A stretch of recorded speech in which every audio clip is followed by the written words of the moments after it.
Patrice, it looks like we have some folks. Yes, 44 people. All right, welcome everyone. Thank you so much for joining us. We're going to get started in just a minute. In the meantime, we appreciate your patience, but we'll get started in probably less than 60 seconds. Oh, and there's the commissioner. Hello, Commissioner. Hello, everyone. Patrice, I think we're ready to go. Oh, perfect. Well, good afternoon, everyone. Welcome to this discussion on art and signage on the Underline. My name is Patrice Gillespie-Smith. I am the president and COO of Friends of the Underline. And we are incredibly honored that on a Friday afternoon before the holiday weekend, you all have chosen to spend a half hour with us to discuss a relatively and surprisingly complex topic. But we have two fabulous panelists who are joining us today, and they are going to give you the details about an upcoming ordinance about signage and art on the Underline. First, we have Miami-Dade Commissioner of District 7, Raquel Regalado. And of course, we have Meg, Friends of the Underline CEO and founder. Meg, take it away. Thanks so much, Patrice, and thank you for moderating. And also to Commissioner Regalado for sponsoring this important legislation, which will be heard at the Board of County Commission on February 21st. Just going to give you guys a little bit of context. Over the past 10 years, we've listened to the community and heard loud and clear that you want more art on the Underline.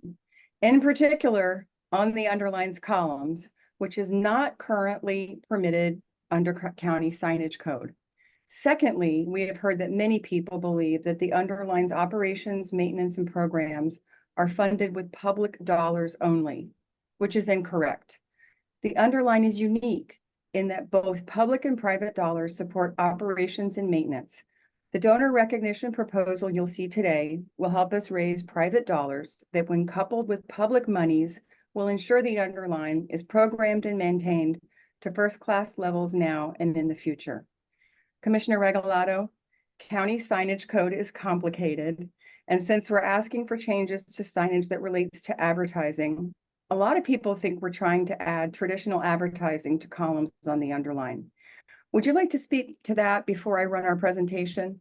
Yes, of course. Thank you, Meg. And thank you for that clarification, because for those of us that have been involved in this process, really this has started with art and then donor recognition because of all the amazing support that the Underline has gotten. So under state law, there are really just two buckets when we have signage near certain roads. It's either advertising or it's not. We joke internally that it's either everything is either an octopus or it is not an octopus, right? So unfortunately, those are the paradigms that we work with under state law. There's also differences in terms of jurisdictions. And for example, in the case of the city of Miami, they've opted out of Lady Bird, which the county has not. So for all the folks who emailed us about the confusion in terms of the different signage and talking about the city of Miami, the county and the city of Miami have a very different situation when it comes to signage. So when you read the item, there was some confusion because it speaks to advertising, and we were really talking about art. Specifically, that was the main driver here, and the recognition of donors. We do not want traditional advertising on the Underline. We do not want digital signage, illumination of that type in the Underline. We believe that that would actually negatively impact, this linear park. So another thing that we wanted to clarify, and I know you'll be talking about this in your presentation, Meg, is the dominoes that are so popular were so difficult for you to do. And technically, they are not within our code. So we actually started this conversation talking about the art, talking about the dominoes, trying to figure out how we could add more art to the Underline. And then we added this piece of the donor recognition, which compared to the art that we're talking about is a very, very small piece. And we're also going to look at the size, because obviously if you read the item, you don't see the scale of it. And I think that led to a lot of confusion too. But this is something that we have been working on for a very, very long time with Meg and with our county staff. And it's also a promise that I made my Board of County Commissioners, that the Underline would continue to raise private funds and that they would use those funds in part for the maintenance and the security of this 24/7 park. So for those of you who have been following the Underline, we've been talking about the meetings, the activation spaces, the capital build out. But now that that's all underway, we have to shift our focus to the maintenance and the security, the lighting, the day-to-day activities or O&M of this linear park. And part of it is providing the Underline a means by which they can continue to reach out to donors and thank them for their contribution to not just this beautiful space, but all the activities that we have planned for this space. Because Meg and her team do such a wonderful time, not just of building it, but also of activating it and ensuring that we have community activities throughout the Underline in phase 1 and now in phase 2 and in phase 3. So thank you, Meg, for the opportunity to represent the Underline, to do this work with you and your team. We're all excited about this ordinance. The other thing that I was going to mention is, because some folks have asked us about the applicability of this ordinance. Currently, this ordinance only applies to the Underline because it is the only part of Miami-Dade County that has Metrorail that is designated both as a park and as a transit hub, right? If there were other areas that had that dual designation, they could also use this item. So it is of countywide significance, but it is in this particular moment, particular to the Underline. So I just wanted to clarify that point because I know, Meg, it came up in some of our emails. But I want to thank everyone for joining us, for supporting the Underline. I want to thank you, Meg, and your team for all your time, effort, and talent put into this amazing amenity that we're also very excited about, and that now we get to actually talk about maintenance and security and donor recognition. So we're here to take your questions, but I know Meg has a presentation that'll really flush this out for folks. Thanks so much, and also for your incredible support. I'm sorry, Patrice, jump in. Well, thank you so much, Commissioner. And before Meg begins with that, we just want to remind all of you, I can already see some hands going up. I know there's lots of questions. Please enter those questions in our Q&A for the little button below. Just type it in, so we'll have that. We'd like to wait until the panelists are finished with their presentation, and then we will ask them those questions. And also note that this meeting is being recorded, and we will have it posted on our website by early next week. Go ahead. Okay, great. With that, I'm going to share my screen. If you all could let me know when you see it. Yes. Okay, super. So we're going to talk about, I just want to take everybody through where we are today. About 3 years ago, the Department of Transportation and Public Works worked very hard to allow for any signage at all on the Underline. For those of you who have visited, you've seen our Underline brand on columns. You've seen Brickell Metrorail Station, the gym, downtown. So these are what we call directional signage, which is now allowable under county code. It previously wasn't. If you visited Brickell Backyard, you've seen our information markers about where is the origin of the name Miami, who are the Brickels, what is Oolite, and you'll see those throughout the 10 miles. We also have our park rules, as well as now our playground rules, which you'll be seeing on phase 2. Also allowable is an 18-inch by 18-inch, about this big sign, to recognize with name only donors who have sponsored benches in Brickell. And if you look to the right around here, you'll see this adult and child. You'll see the human height, hip height of a sign with the face of that, also 18 inches. We have a few of those in Brickell Backyard.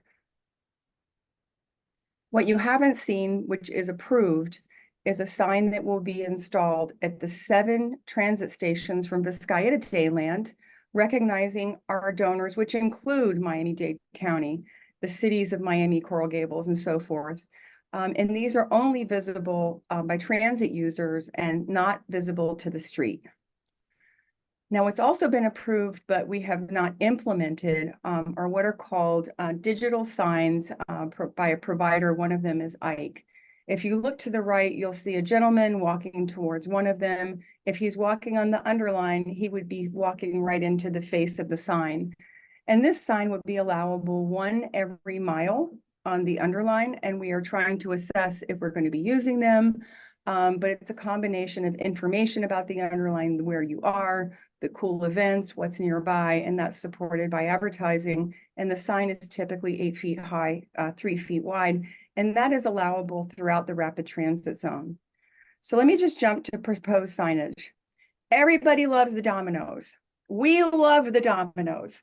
There are nearly 30 of them. They were installed by an artist named Bo Droga in 2019. And I won't go to the backstory, but Bo did an incredible job of getting this funded with very, very little. These dominoes are not allowed by current county signage code. And we would like to change that because we think more art is great for the community. And in phase 3, if we don't get this signage ordinance change, we will not be able to have these signs moving forward. So this is a mock-up of a typical Metrorail column in phase 2 and 3. It's roughly 17 feet high, 8 feet wide, and the allowable image area on a column is 8 feet wide by 11 feet tall. But what we're asking for is a maximum of 150 square feet, because that gives us an allowance for the sizes that change on columns. And I want to say these are not digital, these are painted or they're applied with vinyl. And in fact, we are not asking for anything to be digital. We will be opting out of that option in county legislation. So this is the donor recognition, which falls under advertising. And as you can see, it's very simple. It's the name of the donor and a thank you. And that also, to be congruent with the art, we're asking for 150 square feet per column. Or if you have a sign side by side, particularly for art, 300 square feet combined. These signs would appear on less than 10% of the columns. And as you can see, they use a percentage less than a third of the total allowable space. To give you a sense of some of our larger donors and partners, they're Miami-Dade County, the U.S. Department of Transportation, who cannot currently be recognized in this fashion, cities of Coral Gables, as well as the Knight Foundation, Ken Griffin, Baptist Health, Florida Power and Light, and Swire Properties, very well-known names in our community. So some of you may say, where are they going to be placed along the 10 miles? The area that is not highlighted in yellow is considered single-family residential. It's roughly from West Brickell all the way down to the northern part of Coral Gables, just north of Coconut Grove Station. So there will be no donor recognition signs in these areas. That includes the roads, Silver Bluff, Shenandoah, Golden Pines. But we can have art along the whole 10 miles. Also, the signs need to be separated by at least 1,500 linear feet. So call a mile, that's 3 signs per mile. I think pictures, speak 1,000 words. This is a rendering from phase 3 at the Grove Station, what's called the Grove Gallery. And you can see the donor sign on the right-hand column. Again, how it compares to the Underline brand on the left. And there may not always be 2 signs side by side. In this particular rendering, there is. And then this is South Miami, our butterfly garden. You can see the donor name in the distance, as well as the wayfinding and icon use of markers for directional. And this is what art would look like in the allowable space. This is actually a piece of a mural that we have in Brickell Backyard done by a local artist, Edney Jean-Joseph. And this is what it looks like in the same rendering in South Miami. So to summarize, there will be no digital signs on columns, no traditional advertising, no logos, product appeals, calls to action, only a company name or individual name with the maximum square footage of 150 square feet. We also have another level of approval required by FDOT at the state. So there's a lot of layers involved here. There was a question about controls on alcohol and tobacco advertising, and that is actually not allowed by county code and in our management agreement. I mentioned again the 1,500 linear feet separation for donor recognition. And then we want more art than donor recognition. That's why we don't have a limit on the amount of art that we can have within an area.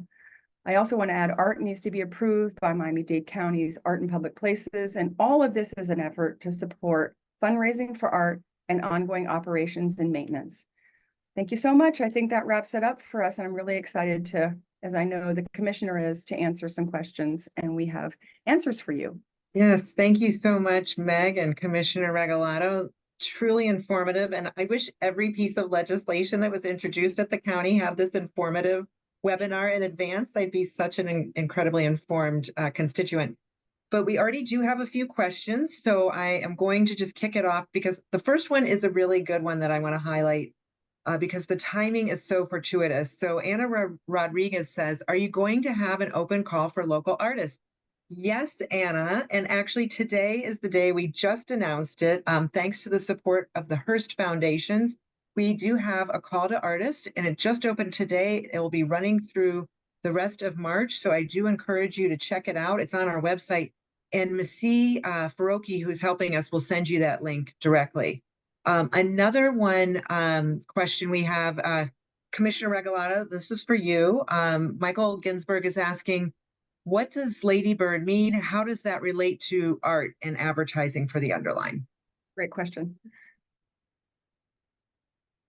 Oh, you're on mute. You're on mute, yeah. Oh, sorry. Ladybird is a federal law that the city of Miami has opted out of, but the county has not opted out of. So when we talk about the restrictions that the county has in terms of the type of advertising that we can do and where we can do advertising, it's a lot more restrictive because we follow those federal guidelines. So there's a lot of confusion specifically in the part of the city of Miami because folks see the bus benches and then they see the Underline and they think, well, this can happen across the street. That's not the case. The county has a much narrower view of advertising and a complete and total prohibition when it comes to residential areas, which is why you see that stretch that is residential is not even going to have donor recognition. It can only have art. So I am a resident of Golden Pines. You know, we live directly next to the Underline, and we'll only have art. We can't even do the donor recognition. It's also important that everyone understand that the bullets that Meg put up are actually in the item. So the item specifically defines art and specifically, you know, goes through the restrictions that are even greater than the ones that are provided by Ladybird. So we're going a step further in restricting this more and in separating art and making sure that there are no logos, there's no letters, there's nothing that can be incorporated in art because there is a genre of advertising that kind of wants to be artistic. And that's not what we're talking about. We're talking about just art and just donor recognition, no advertising in the traditional sense. And along those lines, Peter, I believe Meg answered your question, but he did ask, you know, it appears the original legislation allowed 950 square feet of LED boards. That's huge in visual pollution. But just to clarify one more time, Yes, no, absolutely not. So that was a mistake that was made referencing to a code. We always said from the beginning that we did not want advertising and we did not want digital signs. And even the size of it, they were going with, you know, what could be allowed. We wanted something a lot more restrictive for the Underline and for the empath in general. So this is a lot. The county could have done something broader, but, you know, we wanted something narrower that really just focuses on art and donor recognition. And just to reiterate, Commissioner, we're talking about 150 square feet maximum. And in most cases, those donor signs don't exceed 80 square feet. They're roughly 2.5 feet wide times 7 or 8 feet tall. Right. And just no digital. And no digital at all. No, and also the numbers that were in the original item were from, as Meg mentioned, there is a state approval. So it was mirrored to the state, but we actually don't even have that. That's not even a possibility in the Underline, right? So the columns are what the columns are, and we tailored it to the size of the existing columns. Yes, we could have gone with a broader number, but that isn't even available in the Underline. So we just tailored it specifically to the size of the columns, which is what we're talking about. Another question we received, which is interesting, it's on the other side of this issue. This person saying, as we move into the digital world, why would you opt out of leveraging your technology to include digital art, and why not restrict it instead? So that's a little tougher nuance there. Could I jump in with that, please? I mean, I think that the commissioner has addressed digital by advancing legislation for the digital signs that they're oriented to the underlying users and not to the street.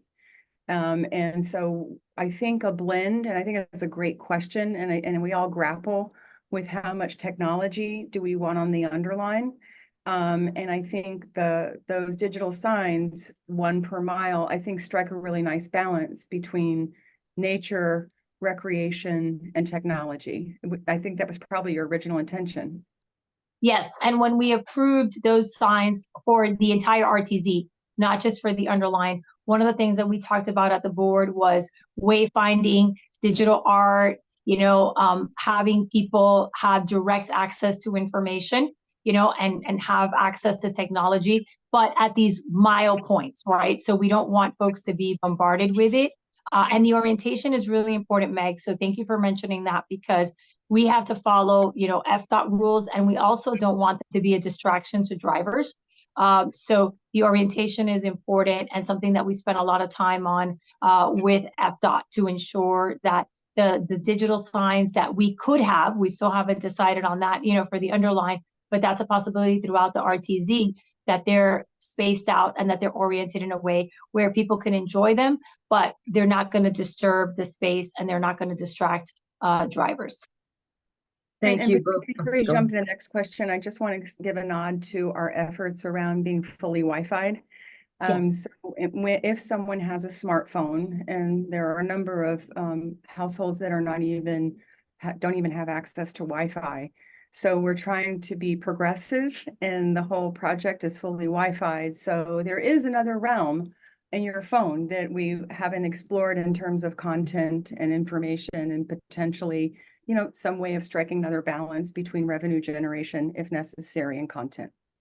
Yes, and when we put the FPL lines underground, we put fiber too. So it's spectacular Wi-Fi. Thanks to our partners. Thank you. So one question we did receive in advance, and this is a question from somebody who said, look, I just like a passive park.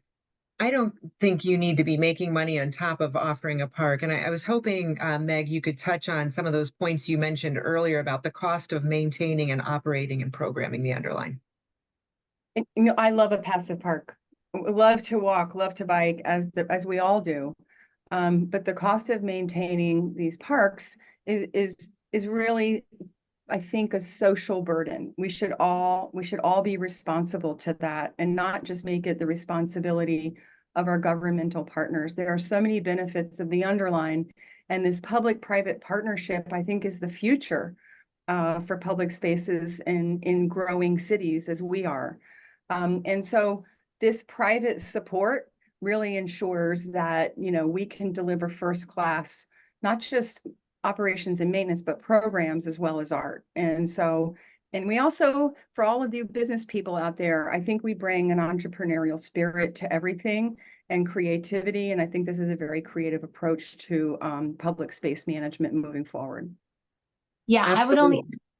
I would only add to that, Meg, that most parks are open from sunrise to sunset, and they do not have security. So this is very different. This is an area that's going to be open 24/7. It is exposed. It will have security. So, we talked about all the different things that we could do, and closing the underline at a certain time and not having security was not an option, right? We all said from the beginning that we wanted to make sure that we had all the resources available to us in order to maintain it, to keep it clean. I mean, one of the issues that we have is the more activation we have, the more trash we have, the more use we have. And so it's a very aggressive schedule of maintenance and security and lighting, because we want everyone to use it and for it to be safe 24/7. And that's a heavy lift for a government to do. And one of the things promised the BCC is, as we move forward with this, that we would find private alternatives. And the way to allow Meg and her team to do that is with the donor recognition. Yeah, and I want to piggyback on that just a moment. I don't think people understand that in the first half mile, we're witnessing 1.5 million visitors a year, and 60% of them have dogs. So there's more and more and more, and then multiply that when we fully open at 10 miles, 9 million anticipated guests annually. There's also an incredible amount of civic pride that goes with this project, which has happened in Atlanta, which has happened in New York and in Chicago. So I do think the return on investment is in your soul, and it's also in the pocketbook of the economic returns. And certainly it's how you feel in the Underline. Do you feel healthy? Do you feel well? And how do people look at our city as having this incredible amenity? Well, that's a perfect segue, Meg. We do have Mr. Nelson Garcia Jr., who's asking, will there be a list of potential donation options? And we have another person saying, how long will the donor be recognized on those columns? Well, we have a number of ways to participate. You can go to the underline.org donate. You can name an amenity, which is actually a sponsorship opportunity. You can support our programs privately. You can become an Atala Society member, which is an annual gift. So there's lots of ways, large and small, or you can just volunteer. We're supported by a whole army of volunteers. We call volunteerism as our currency.